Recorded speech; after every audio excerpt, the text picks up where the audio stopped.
Hello, ladies and gentlemen, and welcome once again to Constel English. This is your host, Ruth Alido. Last week, you watched the episodes on study skills focusing on outlining and its sub-skills. Today, we will show you techniques and strategies for reading in the content areas. What is meant by reading in the content areas? Let's listen to a conversation of two teachers. One is a math teacher and the other a reading teacher. How's your math class? Well, generally fine. Lately, however, I'm having a problem. On what? We are on word problems. It seems a number of them have to bleed white before coming to a correct solution. Is that so? Really, I have to do a lot of mediation for the students to comprehend the problem. Can I help? Sure. In fact, that is the reason why I requested for a brief conference with you. I'm happy to hear that. There's a lot of reading that takes place in mathematics. Indeed, we should work together.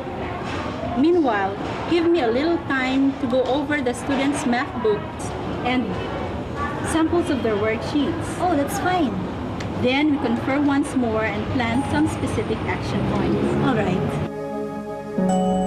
The math and reading teachers engage in collaborative effort to help students in their math reading problem. They discuss students' problems and map out activities to help them. The next classroom scene is an offshoot of the discussion and planning effort. One of the difficulties that students experience when reading math is realizing that the information they need to solve a problem is found in the wording of the problem. A reading guide can be devised based on the problem which the students can complete as they read the problem. Now, I want you to come to the board, Ali, and check the statements that contain the important facts under column A, and under column B, check the statements that will help you solve the problem.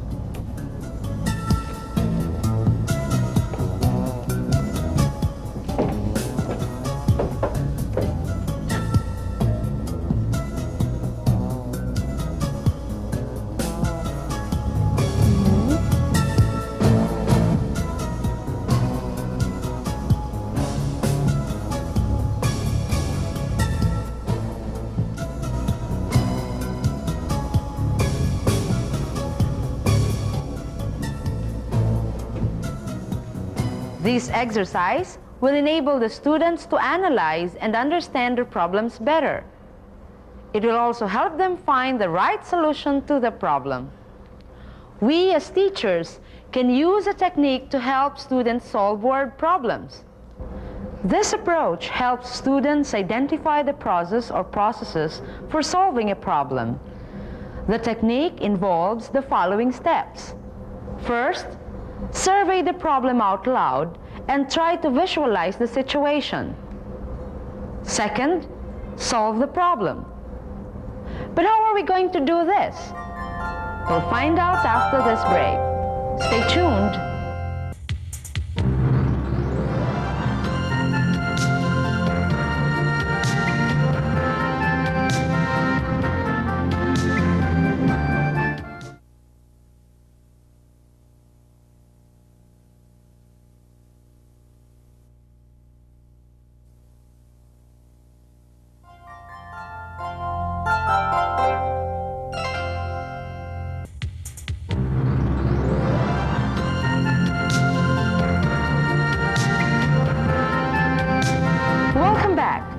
Let's go back to the math class and see how the teacher uses the technique.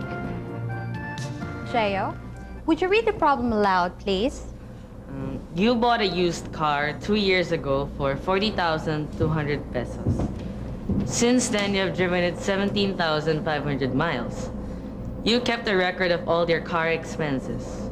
During the first year, insurance, 3,600, tune-up, 650, license, 100, repair clutch, 200, gas, 4,800.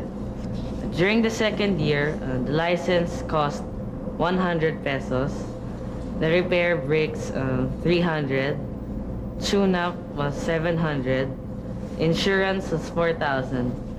And the gas was 5,000. Now, what is the problem? Miguel? The problem is, what was the average cost per mile to own and operate your car? So, what are the given facts? Marvin? Ma'am, the car is second-hand, bought for 40,200 pesos 2 years ago. The person drove it for 17,500 miles. It also includes the expense record of the last 2 years. Okay. Now, what is the problem asking you to find? Marv? Ma'am, I have to determine the average cost per mile in order to own and run the car. This means I would do averaging. But now, how will you solve the problem? Venice? Ma'am, I will use two processes. First, I will add all the expenses to find the total expense. Then, I will divide the total expenses by the total number of miles the owner has driven over the last 2 years. Very good. Who will solve the problem? Ali, okay?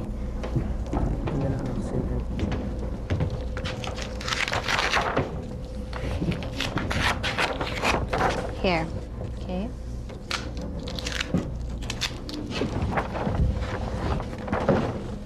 I will add all the expenses.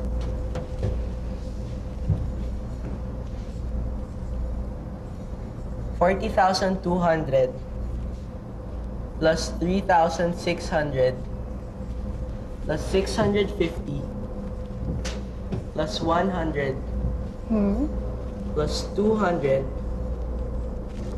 plus 4,800 plus 100 plus 300 plus 700 plus 4,000 plus 5,000 Okay. is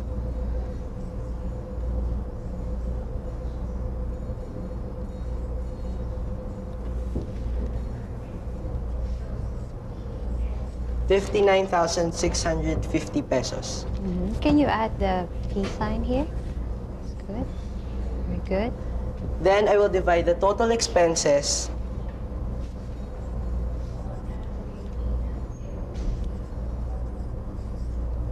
by the number of miles driven, which Okay. is 500. So what was your answer?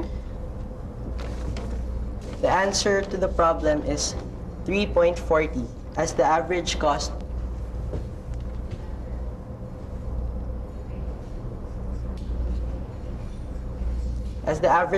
per mile to own and operate the car. Okay. Very good. Very good. Sit down now. Thank you. Thank you. Okay. So you have the answer here, 3.40. Now, what were the processes used, okay, to solve the problem? Do you have any idea? Floyd. Ma'am, addition and division. He had to determine the average cost by adding and dividing. Okay, no, but what was added and what was divided? Ali. Ma'am, I added the expenses for operating the car and the cost of the car when the owner bought it. Then I divided the total expenses from the number of miles the owner drove the car. Okay, okay. The teacher has taught the students to analyze the problem, go through the data given, and then the solution.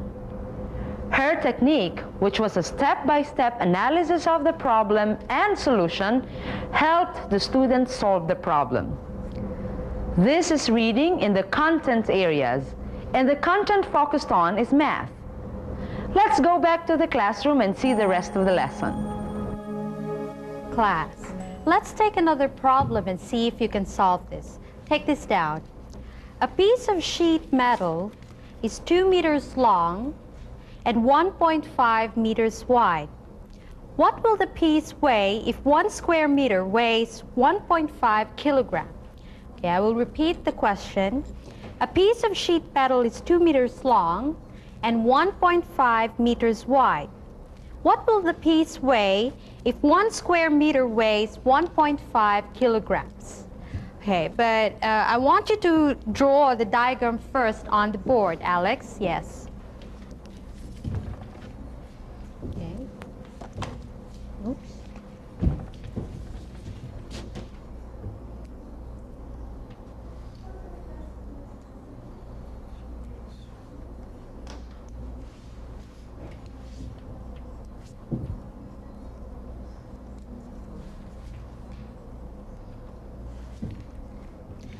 Okay, thank you.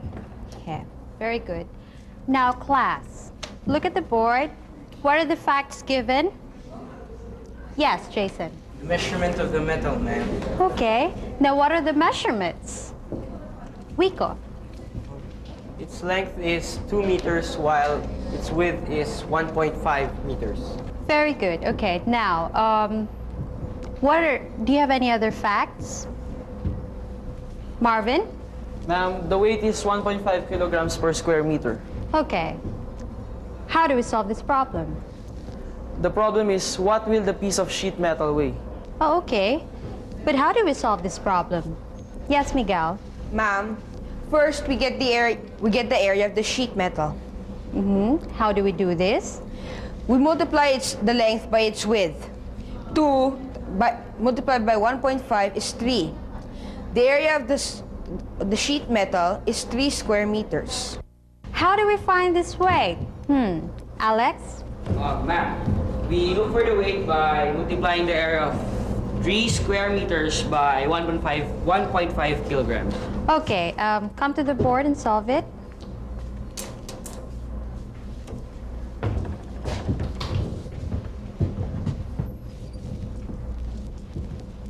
Don't turn your back. 1.5 times 3 is 4.5. Okay, all right. Thank you. The teacher has taught the class how to solve the problem by analyzing the facts and going through the solution step by step. Another content area is science. Let us now go to a science class that is discussing the ecosystem. Now, class, look at the picture. Now, when you look at the picture, what comes to your mind? Venice. Baguio. Baguio, okay. Who else? Marv. Miss, refreshing. Refreshing. Jason. Miss, cool. Cool, okay. Jayo. Unpolluted. Unpolluted, okay. Now, when I say the word environment, what comes to your mind? Lloyd. Trees.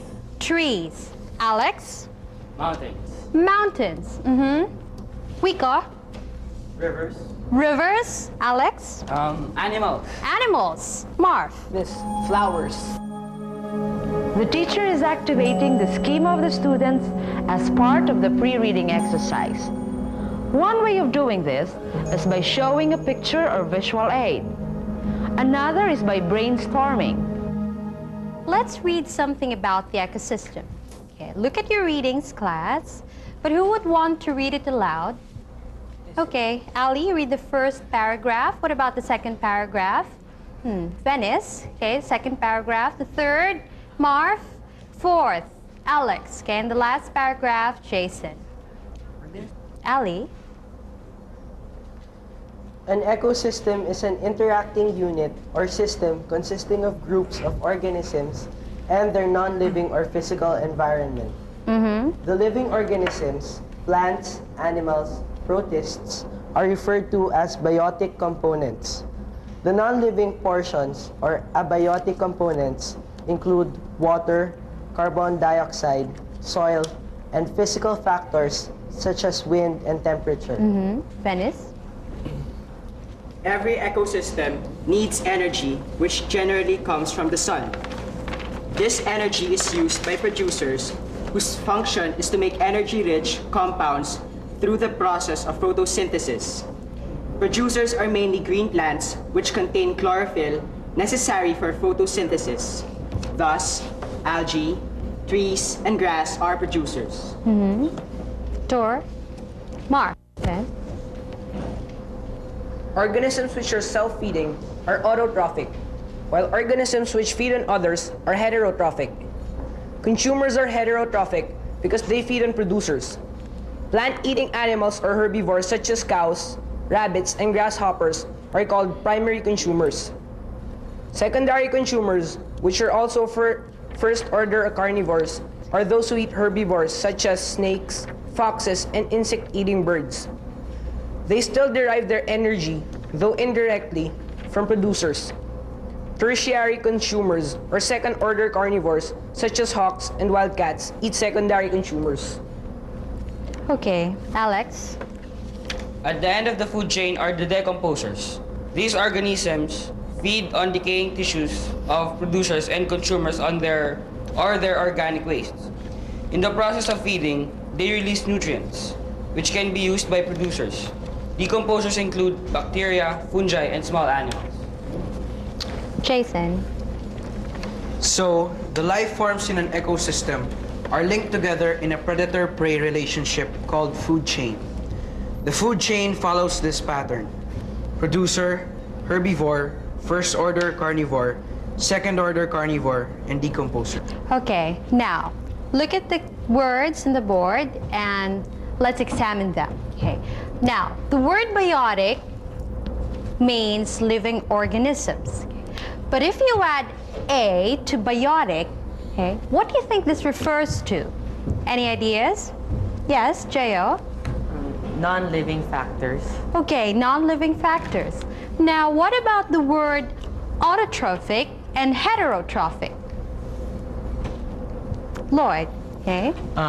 Auto means self and hetero means other. Okay, auto means self and hetero means others. So autotrophic means self-feeding, while heterotrophic means feeding on others. One of the difficulties of reading in content area is the vocabulary. We shall discuss this further after a few reminders. Stay tuned.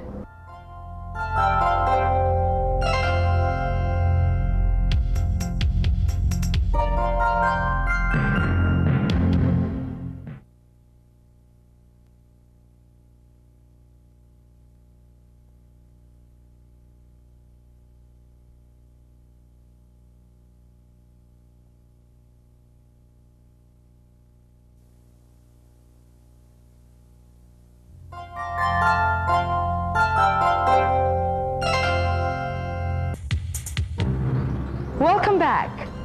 As we said earlier, one of the difficulties of reading in content area is the vocabulary.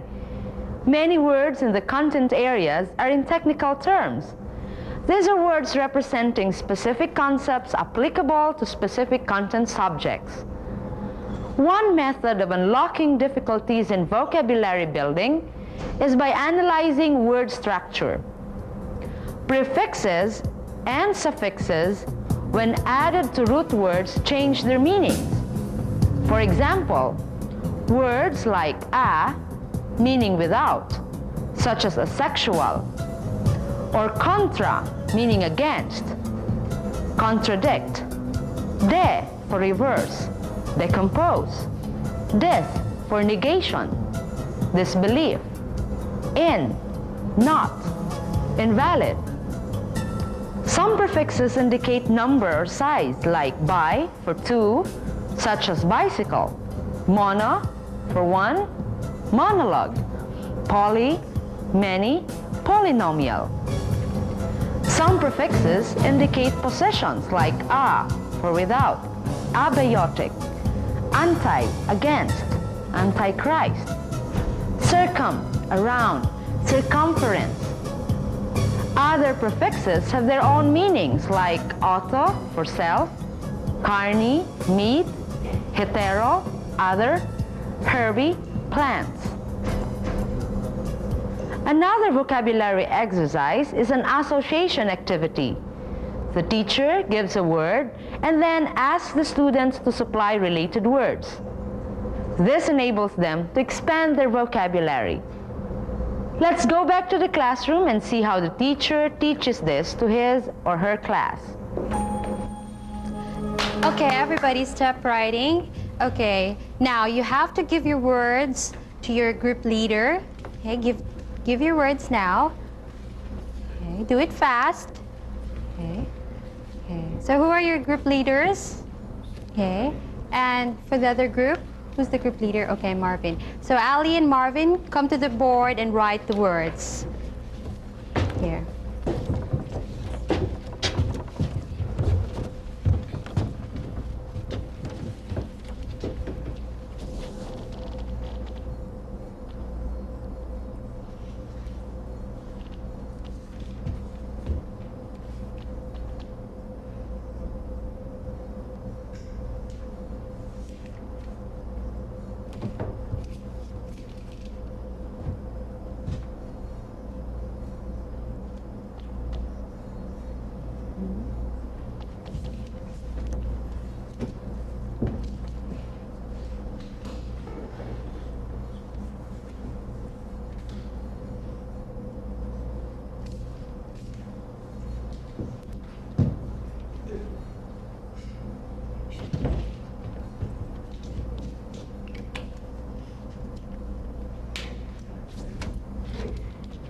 Okay, thank you.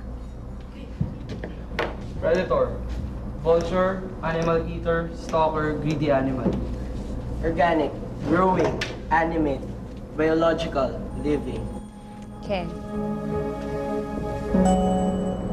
Still another vocabulary exercise that can be done in the classroom is a classification activity.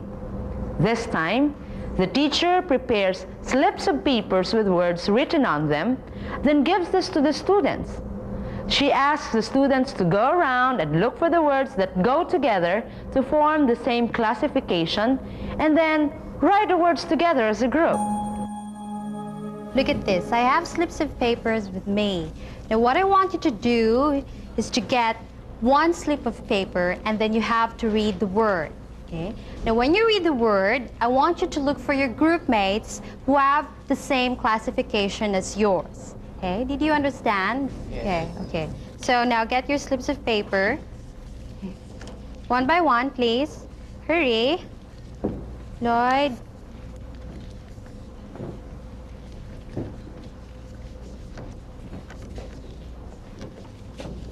Marvin.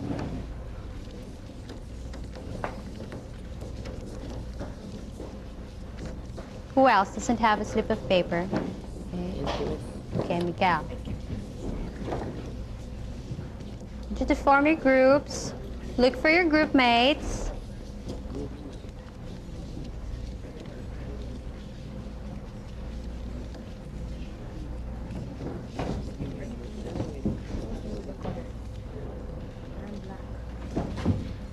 Okay, now that you have your group, now I want you to choose your group leaders. Okay, choose your group leaders now, and then you give your words to your group leaders. Okay. Give your words. Okay, so who's your group leader here? Okay, Miguel. Miguel, write the words. Here.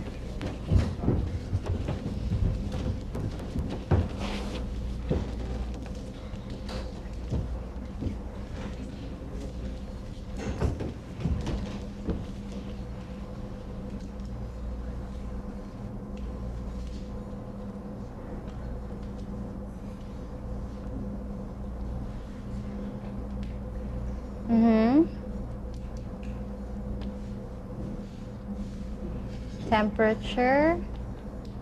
What else do you have? Wind. And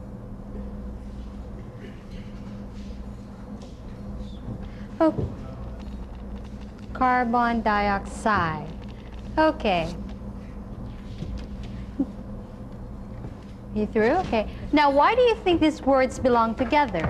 Ma'am, because they're all non-living things. Okay. Thank you, Miguel. Okay, you may take your seat. What about the other group? Who's your group? Okay. Lloyd, write down the words too. Here. Okay.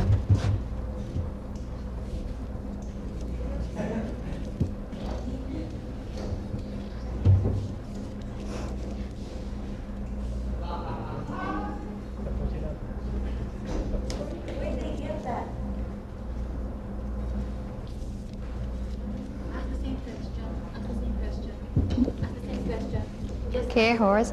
Okay, so why do you think they belong to the same group? Because all of them are living things. Living things. Do we all agree? Yes. Okay, thank you. What you have just seen are vocabulary exercises which you can do with your students using the content of science. You can do similar exercises in the fields of history or other content areas to help your students comprehend the reading materials better. Now, let's see what strategies you can adopt to help the students comprehend and remember while reading the text. While reading the text, ask them to fill in some diagrams to map out the information. Through these diagrams, they will see the relationship among ideas in the text. The teacher can also raise questions based on the diagrams. Give examples of living things. Venice? Plants, animals, and man. Okay, what about non-living things? Let's see. Alex? Water, soil, and wind. Okay, now, look at the diagram. Okay, so from this diagram, okay, what are the plant-eating animals or herbivores? Let's see, Lloyd. Cows, rabbits, and grasshoppers. Okay, now what about the first-order carnivores? Any idea? J.O.? The snakes, the birds, and the foxes. Okay, and then from this diagram also, okay, what do the decomposers feed on? Let's see. Marv. From the diagram, the decomposers feed on producers and consumers. The teacher and students analyze the text through a diagram, a technique which is very effective strategy that can be used in scientific texts as well as other technical texts that lend themselves to the use of graphic organizers. Another method that can be adopted while reading the text is the use of discourse analysis. In this particular text, the rhetorical structuring is one of definition and classification. The teacher can give this useful exercise in defining concept given in the text. The formal definition is term equals class plus characteristics or function. Definitions are given by giving the class the characteristics or functions of the term.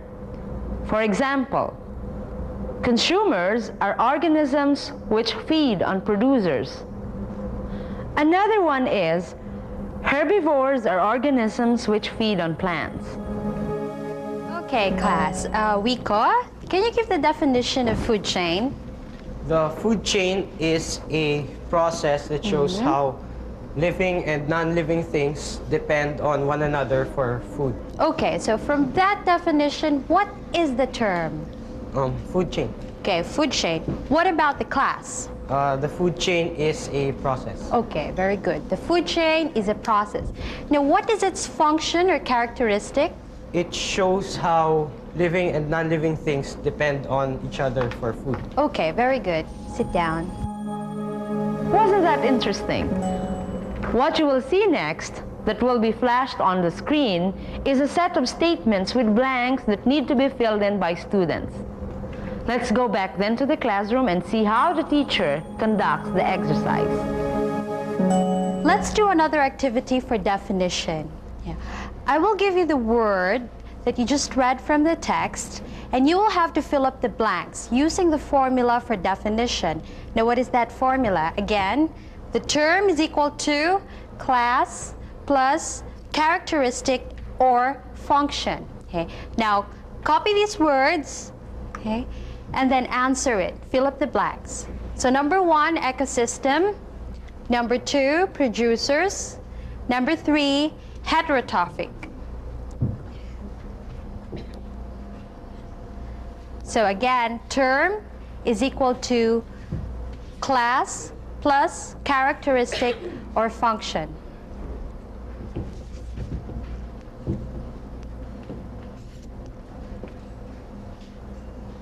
Okay.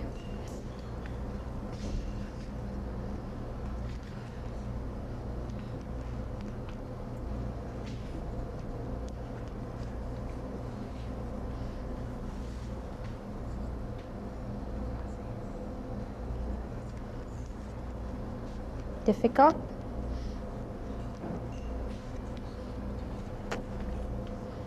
Are you through? Are you all through? Okay, so who can read the answers aloud? Number 1, ecosystem. Lloyd. Ecosystem is an interacting unit or system consisting of groups of organisms in their non-living or physical environment. Examples are plants, animals, water, etc. Okay, what about producers? Kit. Producers are green plants whose function is to make energy-rich compounds through the process of photosynthesis. Green plants are the example. Green plants are the example. Heterotrophic. Marv. Heterotrophic organisms are consumers which feed on producers. Examples are animals like horses, cows, etc. Giving definitions is only one type of rhetorical device. Other types that you may encounter in content areas are descriptions, comparison and contrast, and cause and effect. Kit, would you like to look outside and describe what you see? Miss, it is a tree that has a lot of leaves, branches, and twigs. It also provides shade for travelers. It prevents floods and erosion and contributes oxygen for a healthy environment. Okay, very good. What the student has done is a static description. He gave the parts and functions of a tree. Static description is used for people, places, or things. We shall take up another kind of description after this break. Stay tuned.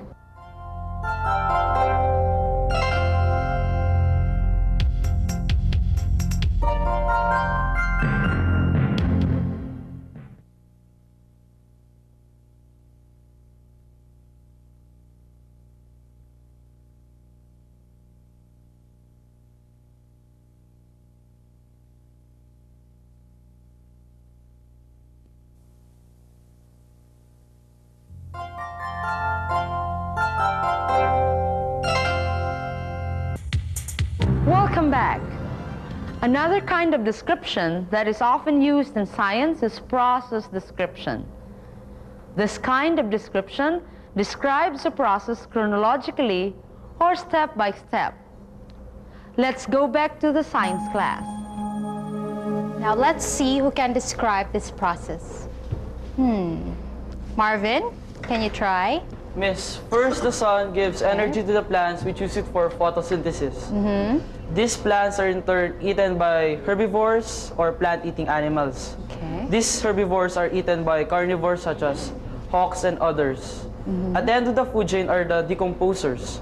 These organisms feed on the decaying tissues of producers and consumers. Okay. Decomposers include bacteria, fungi, etc. The student has just described the step-by-step process involved in the food chain. Another exercise that can be done is sequencing. The teacher shows the picture of the water cycle and then asks the class to rearrange the sentences and put them in order. Let's go back to the classroom and see how the teacher does this to the class. Okay, here's another exercise for process description. Now look at the picture of this water cycle. And then look at the sentences. These sentences are not in order. Now what I want you to do is arrange them chronologically according to the picture. Can anyone do this? Jason. Okay. Yeah.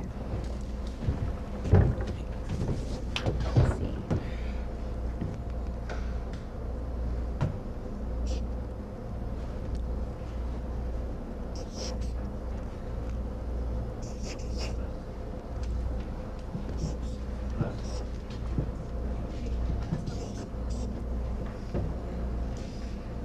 Hey.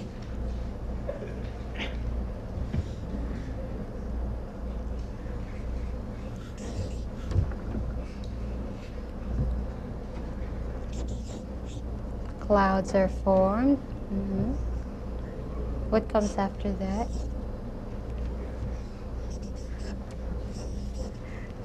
Okay.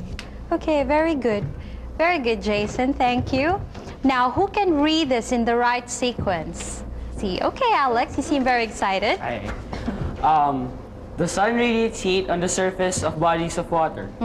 Then 2, water molecules rise and evaporate. 3, rising vapor expands and cools. 4, water vapor condenses.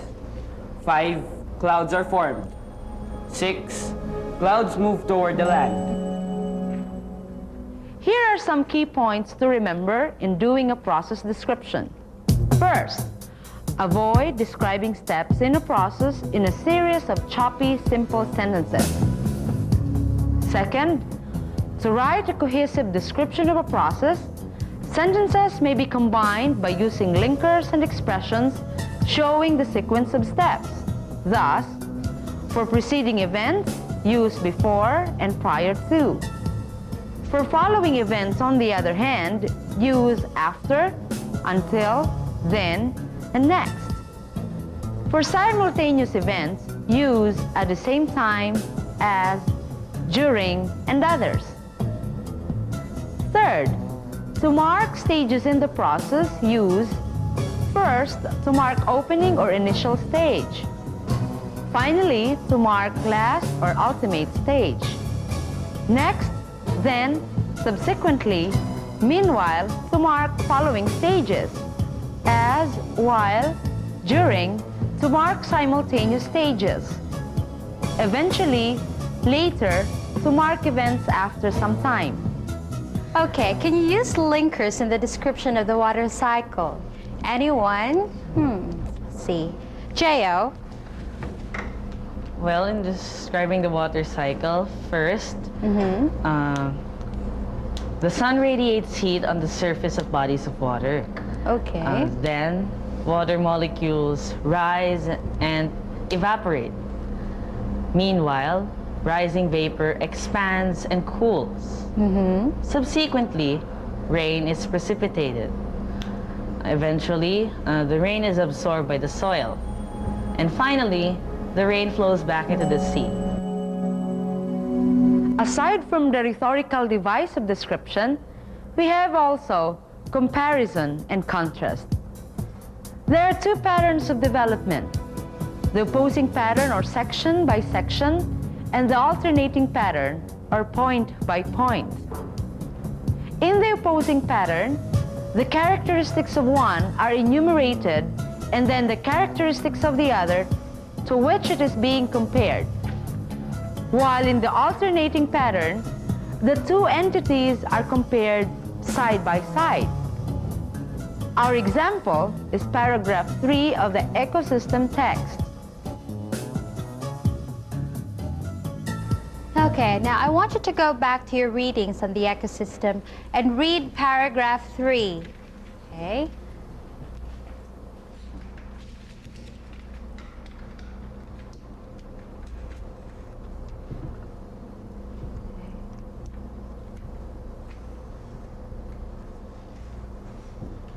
Okay, now, can you pick out a sentence, okay, from the text which shows comparison and contrast? Anyone? Lloyd?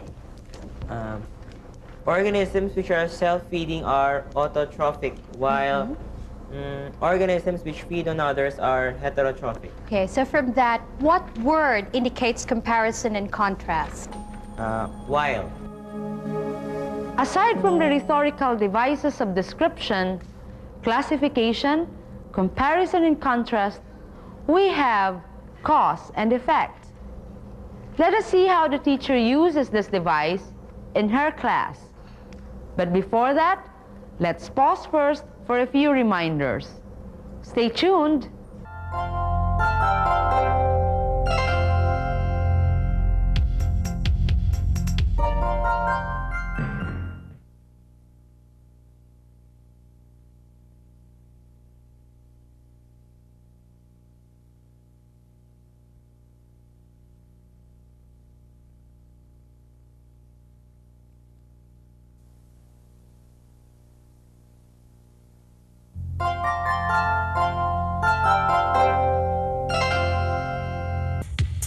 Welcome once again. Let's go back to the classroom and find out how cause and effect can be effectively taught by the teacher. Now let's read another text. This time it's about pollution. Look at your readings. Who can read this aloud? Venice?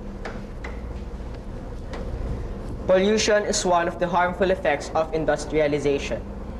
First, a small and unindustrialized town enjoys the freshness of its air and clearness of its rivers and lakes. Then, factories and commercial establishments are built. Different means of transportation fill the streets while the population steadily grows.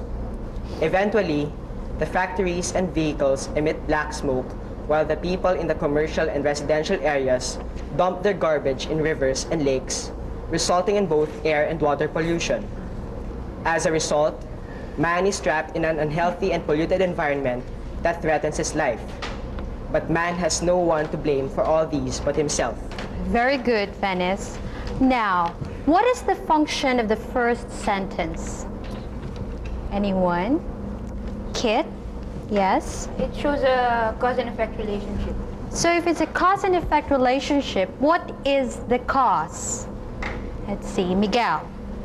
Ma'am, the cause is industrialization. Industrialization. What about the effect? Yes, Marv? Pollution, ma'am. Pollution. Now look at sentences 2, 3, and 4. What are their functions? Marvin? Ma'am, they also show a chain of cause and effect relationships.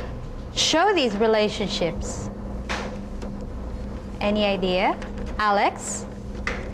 Smoke from factories and commercial establishments and vehicles cause air pollution. Okay. Any other? Yes, Increase in Marvin? population leads to dumping of garbage in rivers and lakes. Venice? An unhealthy environment threatens his life. Here are some key points to remember in the cause and effect rhetorical device.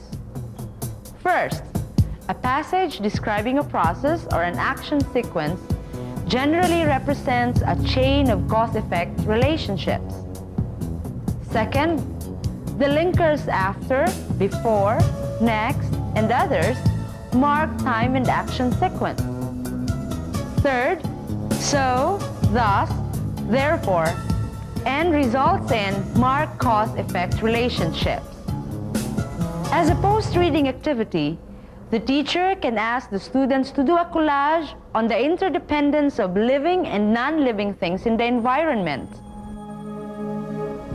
Bring out the cutout pictures from magazines I've asked you to bring in class. You have them now? Very good. Now I want you to make posters that show the interdependence between living things and non-living things. After you've made your posters, you have to mount them, okay, and go around and see the other one, okay, the other poster that the other group has done. Okay. Do not forget to write your comments, by the way. Okay. Now listen very carefully. The group with the best poster will receive a prize. Are you ready? Are you ready? Okay, so you do it now.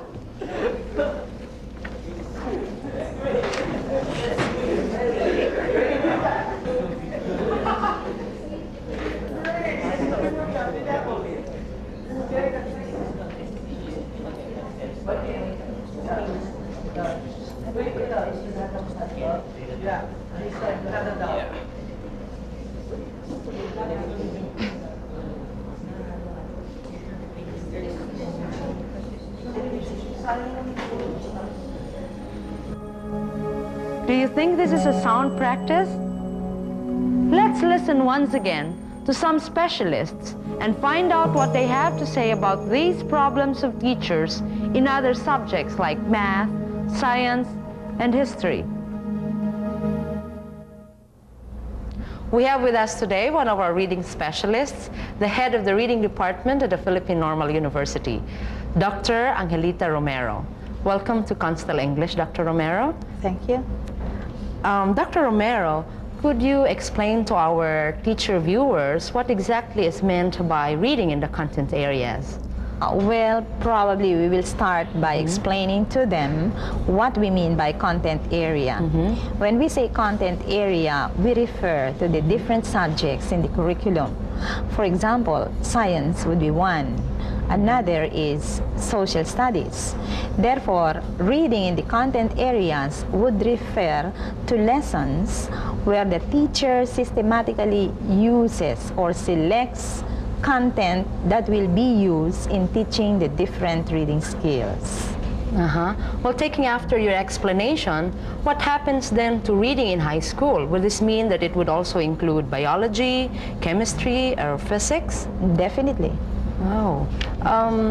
What happens, Dr. Romero, if the reading program is not content area oriented?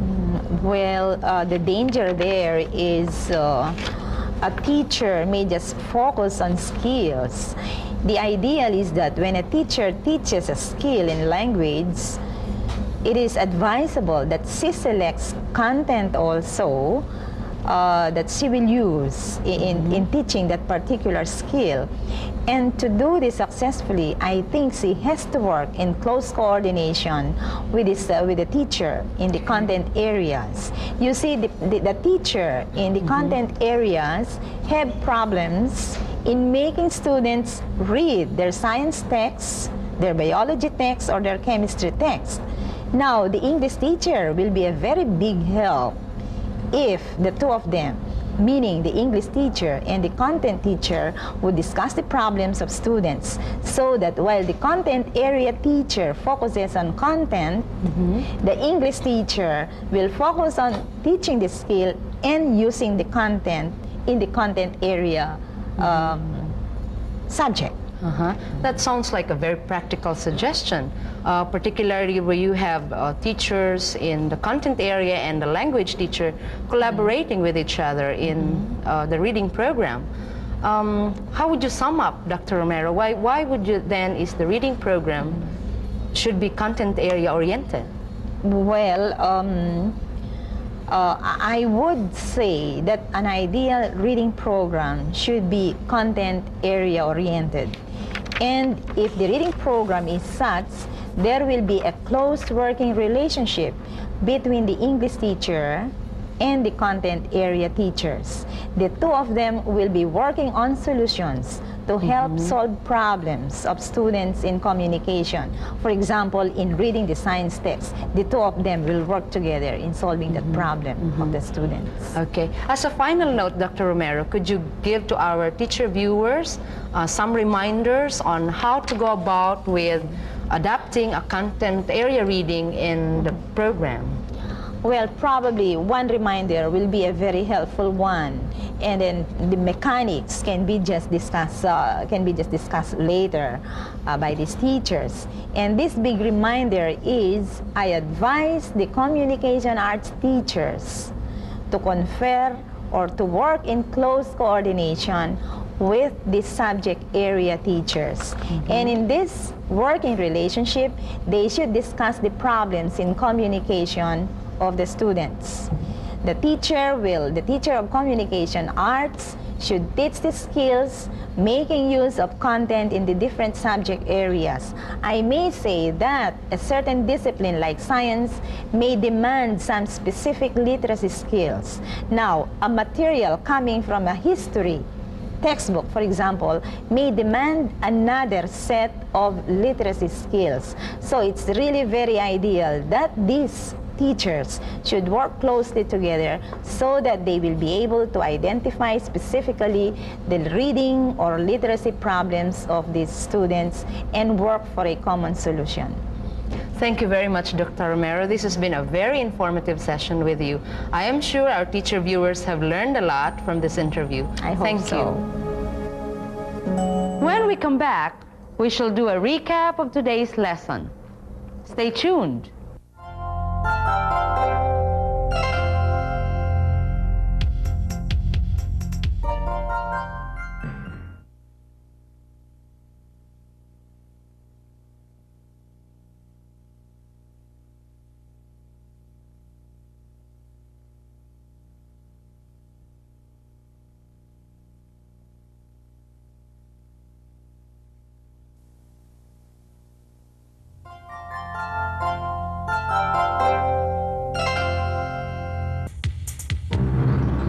Welcome back. In this episode, you were made to, first, gain an understanding of the rationale behind content area reading. Second, observe sample content area reading lessons. Third, listen to some reminders to help you prepare reading lessons that are content area oriented. In the next episode, we shall talk about children's literature. So, this is your host, Ruth Toledo, saying goodbye and happy teaching.